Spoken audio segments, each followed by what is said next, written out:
നമസ്കാരം.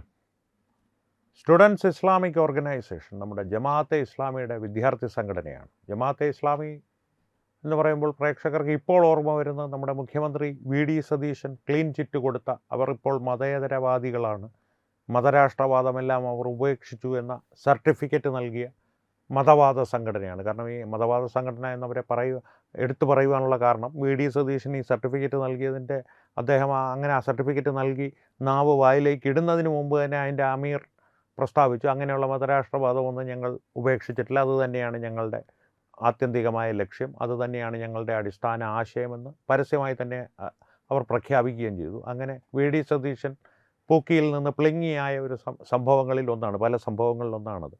ജമാഅത്തെ ഇസ്ലാമിയിലേക്ക് തിരിച്ചു വന്നാൽ, പ്രത്യേകിച്ച് ഈ സ്റ്റുഡൻസ് ഇസ്ലാമിക് ഓർഗനൈസേഷൻ SIOയിലേക്ക് തിരിച്ചു വന്നാൽ, അടിസ്ഥാനപരമായി ജമാഅത്തെ ഇസ്ലാമിയുടെ എല്ലാ ആശയങ്ങളും വിദ്യാർത്ഥികൾക്കിടയിൽ നമ്മുടെ കലാലയങ്ങളിൽ പ്രചരിപ്പിക്കുവാൻ ശ്രമിക്കുന്ന ഒരു സംഘടനയാണ് ഈ SIOയുടെ ഇപ്പോഴത്തെ ഒരു പ്രവൃത്തി എന്ന് പറയുന്നത്. അവരുടെ ഇപ്പോഴല്ല, ഇത് കുറച്ചു കാലം മുമ്പും അവരെല്ലാ കാലത്തും അവരുടെ ഏതെങ്കിലും ഒരു പരിപാടിയുടെ, ഇപ്പോൾ നടക്കുന്ന പ്രസ്ഥാന പഠന ക്ലാസ് എന്നൊരു പരിപാടിയാണ് ഏറ്റവും പുതിയ നമ്മുടെ ഇന്നത്തെ വിഷയം, അതുപോലെയുള്ള പരിപാടികൾ അവർ സംഘടിപ്പിക്കുമ്പോൾ സ്ഥിരമായി ചെയ്യുന്നൊരു പ്രക്രിയയുണ്ട്, അല്ലെങ്കിൽ ഒരു കാര്യമുണ്ട്, അവർ പിന്തുടർന്നു വരുന്നൊരു മാർഗരേഖയുണ്ട്. ഒരു പറ്റം ഭീകരവാദികളുടെ ചിത്രങ്ങൾ അതിൽ തങ്ങളുടെ ആദർശ പുരുഷന്മാരായി അവതരിപ്പിക്കുക എന്നുള്ള ഒരു പ്രവർത്തന രീതി. ആ ഭീകരവാദികൾ ആരൊക്കെയാണെന്ന് ചോദിച്ചാൽ, ഈജിപ്തിലെ മുസ്ലിം ബ്രദർഹുഡ് സ്ഥാപകനായ ഇമാം ഹസനുൽ ബന്ന, സയ്യദ് കുത്തുബ് മുസ്ലിം ബ്രദർഹുഡിലെ തന്നെ അംഗമായിരുന്നു. ഹസനുൽ ബന്നയ്ക്ക് ശേഷം ഒരുപക്ഷെ മുസ്ലിം ബ്രദർഹുഡിൻ്റെ നേതാവ് എന്ന് വേണമെങ്കിൽ തന്നെ വിളിക്കാം ഈ സയ്യദ് കുത്തുബിനെ.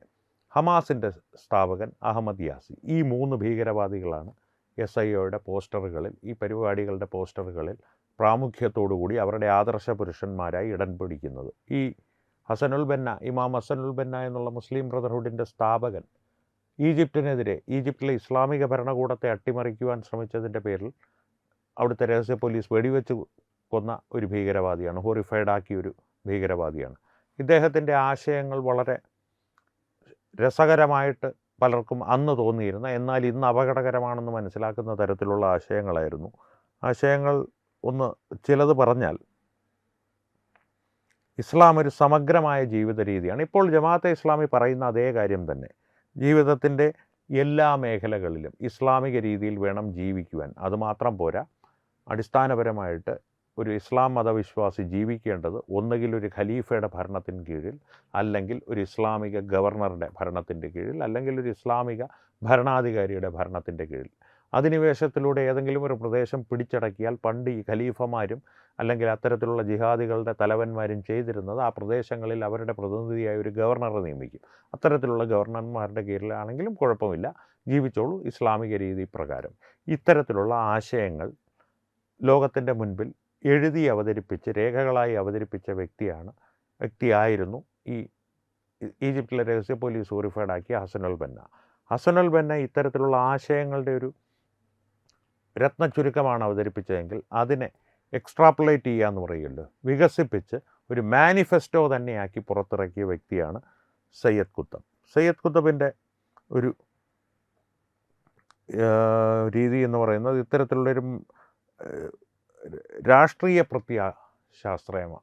ഒരു രാഷ്ട്രീയത്തിൻ്റെ തുടക്കം ഇസ്ലാമിക ആധുനിക കാലത്തുള്ള കാര്യമാണ് പറയുന്നത്. കാരണം ഇസ്ലാം എന്ന് പറയുന്ന മതം തുടങ്ങിയത് തന്നെ ഒരു രാഷ്ട്രീയപരമായിട്ടുള്ള കാരണങ്ങളാണ്, അല്ലെങ്കിൽ അതിൻ്റെ പിന്നിലുള്ളത് ഭരണത്തിന് വേണ്ടിയിട്ടുള്ളൊരു ത്വര മാത്രമേ ഉള്ളൂ, അധികാരത്തിന് വേണ്ടിയിട്ടുള്ളൊരു ത്വര മാത്രമേ ഉള്ളൂ. അതിൽ ആത്മീയത വളരെ കുറവാണ് അതിൻ്റെ ആശയങ്ങളിൽ, ഞാൻ മനസ്സിലാക്കിയെടുത്തോളം. എന്ന് മാത്രമല്ല, ലോകത്ത് ഇപ്പോൾ ഇസ്ലാം വളരെ ആഴത്തിൽ പഠിച്ച് അതിൻ്റെ ശരിതെറ്റുകൾ മനസ്സിലാക്കി അതിൽ നിന്ന് പുറത്തു വന്ന ആളുകൾ തന്നെ പറയുന്ന കാര്യം ഇതാണ്: അടിസ്ഥാനപരമായിട്ട് ഇറ്റ്സ് എ പൊളിറ്റിക്കൽ റിലീജിയൻ, രാഷ്ട്രീയം മാത്രം ലക്ഷ്യമായിട്ടുള്ള ഒരു മതമാണ്, അധികാരം മാത്രം ലക്ഷ്യമാക്കുന്ന ഒരു മതമാണ് ഇസ്ലാം എന്നുള്ളതാണ് പൊതുവെയുള്ളൊരു വിമർശനം. ഞാനും അത് ഏറെക്കുറെ അംഗീകരിക്കുന്നു. അത്തരത്തിലുള്ള ഒരു ആധുനിക കാലത്തുള്ള ഇസ്ലാമിൻ്റെ ഒരു രാഷ്ട്രം, ഇസ്ലാമിക രാഷ്ട്രം എങ്ങനെ സ്ഥാപിക്കാമെന്നുള്ളത് സംബന്ധിച്ചുള്ളൊരു കൃത്യമായ മാർഗരേഖ തയ്യാറാക്കിയ ആളാണ് ഈ സയ്യദ് കുത്തബ്. അയാളെയും ഈജിപ്ഷ്യൻ ഭരണകൂടം ഹോറിഫൈഡ് ആക്കുകയായിരുന്നു, വധശിക്ഷയ്ക്ക് വിധിക്കുകയായിരുന്നു. ഇനി അഹമ്മദ് യാസി ഹമാസിൻ്റെ സ്ഥാപകനാണ്. അതിനു മുമ്പ് ഇസ്ലാമിക് റെസിസ്റ്റൻസ് മൂവ്മെൻറ്റ് എന്നൊരു സംഘടനയുണ്ടായിരുന്നു.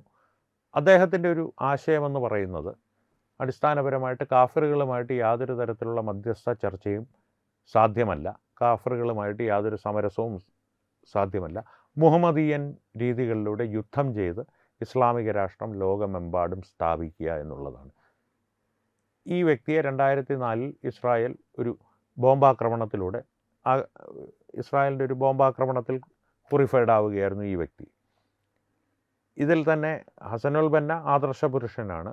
പക്ഷേ സയ്യദ് ഖുദ്ദബ്, ഈ അഹമ്മദ് യാസി, ഇവരുടെ എല്ലാം ആശയങ്ങളും അവർ തയ്യാറാക്കി ഇസ്ലാമിക് മാനിഫെസ്റ്റോയും ഇതെല്ലാമാണ് Al Qaeda, Lashkar e Taiba, ISIS ഇത്തരത്തിലുള്ള ജിഹാദി ഭീകരവാദി സംഘടനകളുടെ ഉദ്ഭവത്തിന് കാരണമായ ആശയങ്ങൾ, അവരുടെ പ്രവർത്തന രീതിയെ മുന്നോട്ട് നയിക്കുന്ന ആശയങ്ങളുടെ ഒരു രൂപരേഖ. അവർ ഈ മാനിഫെസ്റ്റോ പല രീതിയിൽ, ഇതിൽ ചിലത് അവർ തള്ളിക്കളയുന്നു, ചിലതവർ ഉൾക്കൊള്ളുന്നു. പക്ഷെ പ്രധാനമായും ഇസ്ലാമിക രാഷ്ട്രം ലോകമൊട്ടാകെ സ്ഥാപിക്കണം, ഇസ്ലാമിക ഭരണം ലോകമൊട്ടാകെ കൊണ്ടുവരണം, എല്ലായിടത്തും ഖലീഫയുടെ ഭരണം ഉണ്ടാകണം, ഖലീഫയുടെ ഗവർണർമാരായിരിക്കണം പ്രവിശ്യകളെല്ലാം ഭരിക്കുന്നത്. ഇത് സംബന്ധിച്ചുള്ള കാര്യത്തിൽ അവർ തമ്മിൽ തർക്കമൊന്നുമില്ല. ആ തലപ്പത്തിരിക്കുന്ന അയാൾ ഖലീഫയാണോ അമീറാണോ എന്നുള്ള കാര്യത്തിൽ മാത്രമേ തർക്കമുള്ളൂ. അതിലവർ തമ്മിൽ ഇടയ്ക്കിടെ അങ്ങോട്ടും ഇങ്ങോട്ടും ബോംബ് വയ്ക്കുകയും വെടിവെച്ച് കൊല്ലുകയും അങ്ങോട്ടും ഇങ്ങോട്ടും ഹോറിഫൈഡ് ആക്കാറുണ്ട്. പക്ഷേ അടിസ്ഥാനപരമായി ഇവരുടെ ഒരു ആശയം ഒന്ന് തന്നെയാണ്, ഇസ്ലാമിക രാഷ്ട്രം ലോകം മുഴുവൻ കൊണ്ടുവരിക. അത്തരത്തിലുള്ള ആശയങ്ങൾ ലോകത്ത് പ്രചരിപ്പിച്ച് അതാത് രാജ്യങ്ങൾ, അതായത് ഇവരുടെ ജന്മ രാജ്യങ്ങൾ തന്നെ ഇവരെ സഹികെട്ട് പിടിച്ച് ഹോറിഫൈഡ് ആക്കിയ ഭീകരവാദികളെയാണ് വി ഡി സതീശൻ, നമ്മുടെ ബഹുമാനപ്പെട്ട മുഖ്യമന്ത്രി V D Satheesan clean chit നൽകിയ മതേതരവാദികളാണെന്ന് പറഞ്ഞ് ജമാഅത്തെ ഇസ്ലാമി എന്ന മതവാദ സംഘടനയുടെ വിദ്യാർത്ഥി സംഘടനയായ SIO തങ്ങളുടെ ആദർശ പുരുഷന്മാരായി കരുതുന്നത് എന്ന് മാത്രമല്ല, പൊതുസമൂഹത്തിൽ അവർ പ്രചരിപ്പിക്കുന്ന പോസ്റ്ററുകളിലും ലേഖനങ്ങളിലും എല്ലാം ചിത്രരൂപത്തിൽ പ്രദർശിപ്പിക്കുന്നതും. ഇങ്ങനെയുള്ള ആശയങ്ങൾ പിന്തുടരുന്നവരെ, അല്ലെങ്കിൽ ഇത്തരത്തിലുള്ള ആദർശ പുരുഷന്മാരെ കൊണ്ടു നടന്ന് ആ ആദർശ പുരുഷന്മാരുടെ ആശയങ്ങൾ ഇന്നും പ്രാവർത്തികമാക്കാൻ ശ്രമിക്കുന്ന ഇത്തരം സംഘടനകളെ മതവാദ സംഘടനകളായി കാണണമോ അതോ വർഗീയവാദികളായി കാണണമോ എന്നുള്ള കാര്യത്തിൽ സംശയമൊന്നുമില്ല. അതിലൊരു സംവാദത്തിൻ്റെ ആവശ്യമേ ഉണ്ടെന്ന് എനിക്ക് തോന്നുന്നില്ല. പക്ഷേ ഇത്തരത്തിലുള്ള ആൾക്കാർ സ്വർഗീയ പാർട്ടിയും BJP വർഗീയ പാർട്ടിയും ആണ് എന്ന് പറയുന്ന ഇരട്ടത്താപ്പുകാർ നാം തിരിച്ചറിയണം. അത്തരത്തിലുള്ള ആളുകളെ, അത്തരത്തിലുള്ള കളിപ്പാവുകളെ അധികാരത്തിലെത്തിച്ചാണ് ജനാധിപത്യപരമായി പ്രവർത്തിക്കുന്ന ഭാരതം എന്നുള്ള രാജ്യത്ത്, അല്ലെങ്കിൽ നമ്മുടെ പുരാതനമായ സംസ്കാരം ഉൾക്കൊള്ളുന്ന നമ്മുടെ രാഷ്ട്രത്തിൽ ഇവർ ഭരണം പിടിക്കുവാൻ ശ്രമിക്കുന്നത്, അല്ലെങ്കിൽ ഇസ്ലാമിക ഭരണം നടപ്പാക്കുവാൻ ശ്രമിക്കുന്നത്. വാളിൻ്റെ വഴി മാത്രമല്ല, വാളിൻ്റെ വഴി ഇവർ ഭാരതത്തോട് പ്രയോഗിച്ച് പരാജയപ്പെട്ടൊരു വഴിയാണ്. ഭാരതത്തോട് മാത്രമേ അവർ അത്തരത്തിലുള്ളൊരു പരാജയം ഏറ്റുവാങ്ങിയിട്ടുള്ളൂ. അതുകൊണ്ട് തന്നെ വാളിൻ്റെ വഴി ഉപയോഗിച്ച് ഇപ്പോൾ തേൻ പുരട്ടിയ കത്തിയുടെ വഴിയാണ് അവർ തേടുന്നത്. ആ തേൻ പുരട്ടിയ കത്തി ഉറയിൽ നിന്ന് പുറത്തെടുക്കുന്നതിന് മുൻപ് ഭൂമിക ഒരുക്കുവാൻ, അല്ലെങ്കിൽ ആ ഒരു പ്രതലമൊന്ന് സജ്ജീകരിക്കുവാൻ അവർക്ക് വി ഡി സതീശനെ പോലുള്ളവരോ അല്ലെങ്കിൽ പിണറായി വിജയനെ പോലുള്ളവരോ അങ്ങനെയുള്ള ചില യൂസ്ഫുൾ ഇഡിയറ്റ്സിനെ ആവശ്യമാണ്, ഒരു കളിപ്പാവകളെ ആവശ്യമാണ്. അത് അവർ കൃത്യമായ സംവിധാനങ്ങളിലൂടെ രാഷ്ട്രീയ പിന്തുണ നൽകി അത്തരത്തിലുള്ള കളിപ്പാവകളെ കാലാകാലങ്ങളിൽ സൃഷ്ടിച്ചെടുത്തുകൊണ്ട് തന്നെ ഇരിക്കും. ആ ഓരോ കളിപ്പാവകളുടെയും കാര്യം നിങ്ങൾ ശ്രദ്ധിച്ചാൽ അത് ഇടതുപക്ഷമാകാം വലതുപക്ഷമാകാം, മാറി മാറി വന്നുകൊണ്ടിരിക്കും. പക്ഷേ ഓരോ കളിപ്പാവകളും കഴിഞ്ഞ കളിപ്പാവയിൽ നിന്ന്, അല്ലെങ്കിൽ മുൻഗാമി ആയ കളിപ്പാവയിൽ നിന്ന് കൂടുതൽ അപകടകാരിയായിരിക്കും പൊതുസമൂഹത്തെ സംബന്ധിച്ച്, പ്രത്യേകിച്ച് ഭാരതീയരെ സംബന്ധിച്ച്. അതുകൊണ്ട് തന്നെ ഇത്തരത്തിലുള്ള ആദർശ പുരുഷന്മാരെ ലോകമൊട്ടാകെ, ഇത്തരത്തിലുള്ള ഒരു കാര്യം കൂടി പ്രേക്ഷകരെ ഒന്ന് ഓർമ്മിപ്പിക്കാം.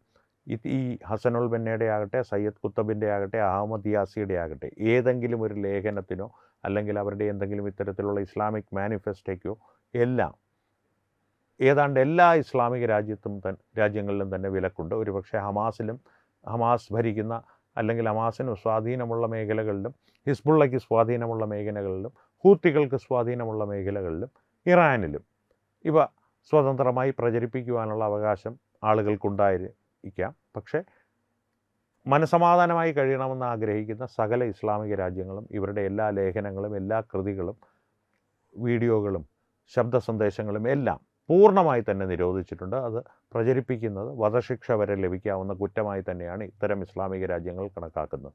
അത്തരത്തിലുള്ള വ്യക്തികളെയാണ് നമ്മുടെ സ്വർഗീയ സംഘടനയുടെ ഈ സംഘടനകൾ ഹൂറി ഈ സ്വപ്നം കണ്ട് നടക്കുന്ന, എന്നെങ്കിലും ഹോറിഫൈഡ് ആകാമെന്ന് സ്വപ്നം കണ്ട് നടക്കുന്ന ജിഹാദികൾ, കൊച്ചു ജിഹാദികൾ, കുഞ്ഞു ജിഹാദികൾ, എങ്ങനെ വേണമെങ്കിലും വിളിക്കാം, അവർ മനസ്സാലെ വാഴ്ത്തി ആരാധിച്ച് കൊണ്ടു നടന്ന് പൊതുമണ്ഡലത്തിൽ പ്രചരിപ്പിക്കുന്നത്.